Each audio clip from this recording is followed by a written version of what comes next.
Imagine this.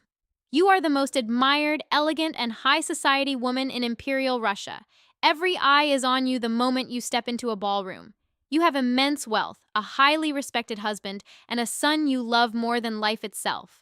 From the outside, it's a flawless life. But just a few years later, on a dark, freezing winter night, you will throw yourself under the wheels of a speeding train. Tolstoy opens this epic novel with one of the most famous lines in literature. All happy families are alike. Each unhappy family is unhappy in its own way. And he immediately throws us into the chaos of the Oblonsky family in Moscow.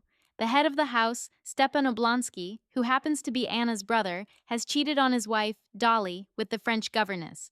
The household has turned into a living hell. This is exactly why our protagonist, Anna Karenina, travels from St. Petersburg to Moscow to save her brother's marriage and comfort her sister-in-law, Dolly. The wheels of fate begin to turn the moment Anna steps onto the platform at the Moscow train station. Standing next to her brother, Stepan, is a young, extraordinarily handsome and wealthy count, Count Vronsky.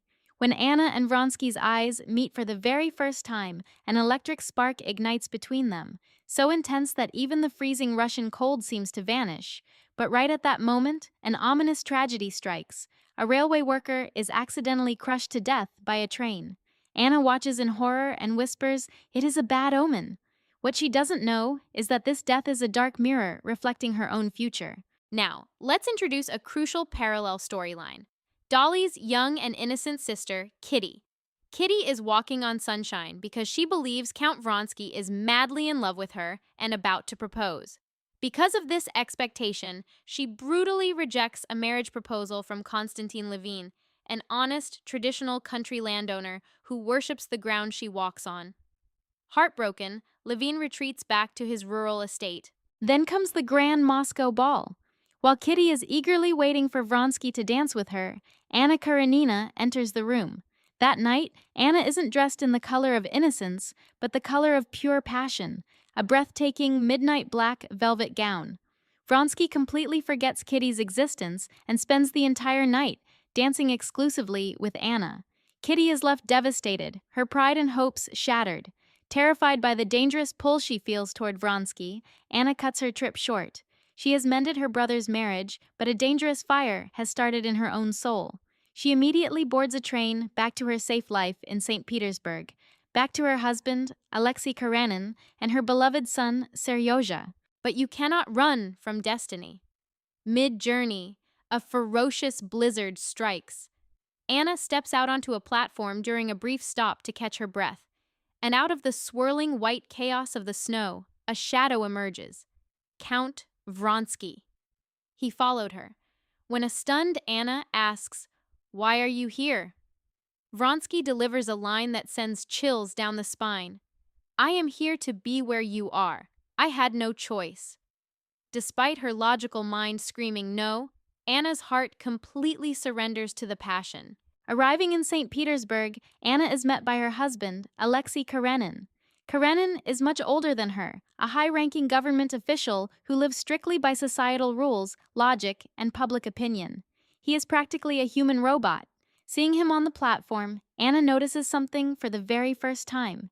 "Good heavens, why are his ears so large and ugly?" she thinks to herself.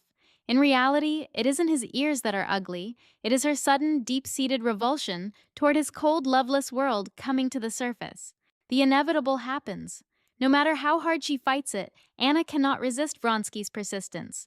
Their intense attraction spirals into a secret, passionate affair in the hidden corners of St. Petersburg.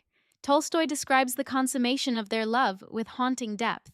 He notes that after possessing Anna, Vronsky feels a sense of guilt and horror, akin to a murderer looking at the corpse of his victim. They have crossed a line of no return. Anna has betrayed her deeply religious and moral husband, and in the eyes of society, she is now a sinner. But a secret this massive cannot stay buried forever. During a major grandstand horse race attended by the entire aristocracy, Vronsky's horse falls, nearly killing him. Sitting in the VIP stands, Anna loses all control. She bursts into hysterical tears, screaming in agony. Every eye in the crowd turns to her. Her husband, Karenin, realizes everything in that exact moment. On the carriage ride home, he confronts her. Anna, with viral-worthy defiance, fires back. Yes, I love him. I am his mistress, and I hate you. But for Karenin, love and loyalty mean nothing. Reputation is everything. He refuses to grant her a divorce, ordering her to hide the affair and avoid a public scandal. Anna is now a prisoner in her own home. The plot thickens, escalating into intense emotional drama. Anna becomes pregnant with Vronsky's child. During childbirth, she contracts a deadly puerperal fever and ends up on her deathbed. This brings us to one of the most profound philosophical climaxes of the book. Believing she is dying, Anna begs both her husband and her lover to stand by her bedside. Seeing his wife's immense agony, the cold, rigid bureaucrat Karenin undergoes a radical change of heart. He forgives her completely. He even forgives his bitter rival, Vronsky. Overwhelmed by this unexpected grace, Vronsky is so consumed by shame that he attempts suicide, though he survives. But Anna doesn't die. She miraculously recovers. However, her husband's holy forgiveness feels less like a blessing and more like a suffocating, crushing weight. She can no longer endure that loveless home. Despite Karenin refusing a divorce and denying her custody of their son, Anna takes her newborn baby girl and flees to Italy with Vronsky. She abandons everything, her status, her wealth, and most painfully, her beloved son, Seryozha. While Anna and Vronsky are basking in the sun and passion of Italy, a completely different story is being written in the Russian countryside. Levin, whose heart was shattered at the beginning of our video, is searching for the meaning of life by working the land alongside his peasants. Meanwhile, Kitty, who fell into a severe depression after being abandoned by Vronsky in Moscow, has realized her mistake. These two wounded souls reunite in the countryside. This time, their bond isn't built on wild lust, but on pure, raw sincerity. They marry. The love between Levin and Kitty represents simplicity, nature, honesty, and true peace. Tolstoy is teaching us a lesson here. Anna's love is destructive and belongs to the superficial city life, while Levin's love is constructive and rooted in the earth. The Italian honeymoon ends, and Anna and Vronsky return to Russia. This is where their living hell begins.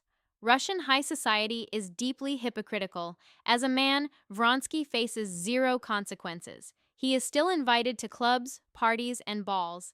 But Anna, as a woman, is utterly cast out. At the theater, people literally turn their backs on her. Anna spirals into profound isolation. This loneliness breeds a toxic, borderline insane paranoia. She becomes convinced that Vronsky no longer loves her and is seeing other women. She turns to morphine to cope, blurring her reality. Their once grand love morphs into a psychological warfare of mutual destruction. Then comes that fateful day.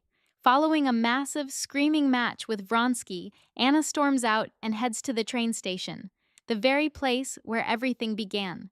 Her mind is a chaotic storm of hatred for the world, her husband, society, and even Vronsky.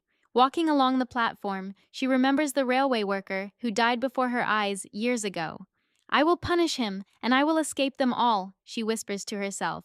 As a massive, roaring steam train thunders toward the platform, Anna drops her red handbag and flings herself directly under the iron wheels. In her final microsecond, realizing the horror of what she has just done, she cries out, "Lord, forgive me!" But it is too late. The most dazzling woman of Imperial Russia is instantly crushed to death. In the wake of Anna's death, Vronsky becomes a hollow shell of a man, seeking his own demise by volunteering for war. Levin, on the other hand, completes his spiritual journey, realizing that the meaning of life isn't found in grand ambitions, but in family, genuine love, and goodness. So, who was truly to blame? Was it Anna, for daring to follow her heart? Or was it the elite Russian aristocracy, crushing her under the weight of their own hypocritical rules? Tolstoy left us with a question that remains timeless. You just finished a 1,000-page masterpiece in 20 minutes. If you enjoyed this tragic journey, don't forget to hit that like button, share your thoughts in the comments, and subscribe to the channel. See you in the next literary breakdown.